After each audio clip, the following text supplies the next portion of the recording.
Kumusta? Okay naman po. Sobrang naaliw ako kay Maymay. Super energetic niya, grabe. Sobrang grabe yung buhay na nalalabas niya sa isang napakapayat at ordinaryong babae. It doesn't make her so ordinary after all. Natutuwa ako sa kanya. Sa lahat ng pinagdaanan niya, sobrang positive thinking siya. She likes to think positive. Masaya pa rin siya, alam mo yun. Ganun kasi ako, kuya eh. I don't like to think negatively. So sa lahat ng mga problema, I always choose to look at the brighter side. Kaya yun ang nakikita ko sa kanya. Kahit namatay lolo niya, sabi niya kanina, gusto niya isipin yung natitirang tao, yung lola niya, yung mga importanteng tao na natitira para sa kanya. Sabi ko, tama yan. Yan ang dapat mong gawin. Parang ako lang. Kaya natutuwa talaga ako sa kanya. I see myself in her so much. Maymay. Po, kuya. Oh, nakabawi na ba ako?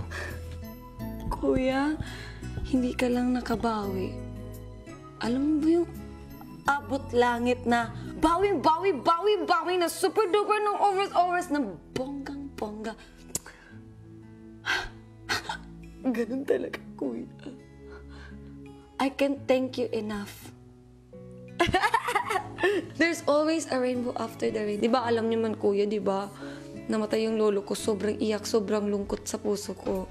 Pero ano yung pinalit po ni God sa akin? Ito, kuya. Sobrang saya ko, kuya. Yung masaya, kuya. Yung masayang hindi nababayad ng kahit ano. Hindi minabayaran ng pera o kahit anong kayamanan, kuya. Kahit paulit-ulit ko, kuya, sabihin sa'yo na walang imposible. Wala talagang imposible. Kung alam mo sa sarili mo, kuya, talaga. Kung alam mo talaga kung nangangarap ka talaga, kuya. Kung alam mo may kahit konting chance, kahit mo, imposible ba?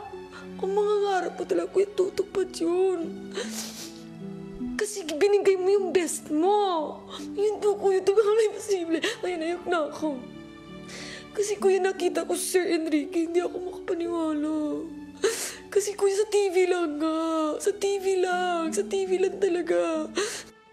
Sobrang masaya ako. Kasi nga, hindi ko akalaing worth it lahat, kuya, na kahit alam kong hindi mangyayari, pero worth it lahat po. Sana ang pangyayaring ito lalong magpatunay na ang isang tao hindi dapat bumibitaw sa kanyang pangarap. At bago matulog, Sige. isang sorpresa pa ang narinig ni Maymay. I just wanna wish Maymay the best. Good luck sa'yo. Alam ko kaya mo to. Think positive. And baka magbabago. Sasayaw ka sa ulap, damhin ang hangin, ang ihip na nagsisilbing himig natin kasabay. Kuya Enrique, ha?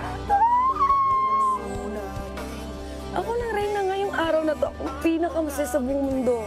Ngayon ikaw rin.